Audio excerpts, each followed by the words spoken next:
స్వర్గం కంటే గొప్పది ఏంటి అని యూదులను అడిగితే వచ్చే సమాధానం ఇజ్రాయెల్. అక్కడి అణువణువు వారికి పవిత్రమే. అందుకే ఇజ్రాయెల్ పై దారికి ఎవరైనా వస్తున్నారు అంటే ప్రపంచాన్ని ఓడించడానికి సైతం సిద్ధమవుతారు. మరో ఇంట్రెస్టింగ్ పాయింట్ చెప్పుకోవాలి. ఇక్కడ ప్రపంచంలో యూదులందరినీ కలిపితే ప్రమాణమే 1,60,00,000 మంది ఉంటారు అంతే.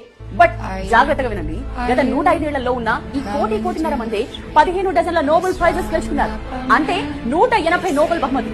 సో తమ బ్రెయిన్ లో 1% ఇజ్రాయెల్ కోసం పెట్టినా, తమ సంపాదనలో 6% ఇజ్రాయెల్ కోసం ఖర్చు చేసినా, తమ ఆవిష్కరణల్లో 1-2 ఇజ్రాయెల్ కు వినియోగించిన ఈ ప్రపంచం మొత్తం వారి ముందు దాసోహానిక తప్పదు. అసలు చుట్టూ 6 శత్రు దేశాలను పెట్టుకుని తొడగొట్టి నిలబడుతున్నట్టేనే మ్యాచ్ ఇజ్రాయెల్ ఎంత పవర్ఫుల్ అని. యూదులకు ఇంత బ్రెయిన్ పవరా? ఇజ్రాయెల్ అంటే అంత కష్టవాడిని నో డౌట్. శతాబ్దాలుగా వాడు పడ్డ కష్టం అలాంటి. 100 ఏళ్లుగా ఇంత ముందు ఎన్నిసార్లు దండయాత్రలు చేసి కూర్చోబోతున్నారు. బాబిలోనియన్లు యూదులను మార్చుకున్నారు. రోమన్లు కొన్ని వేల మంది యూదులను చంపేశారు. యూదుల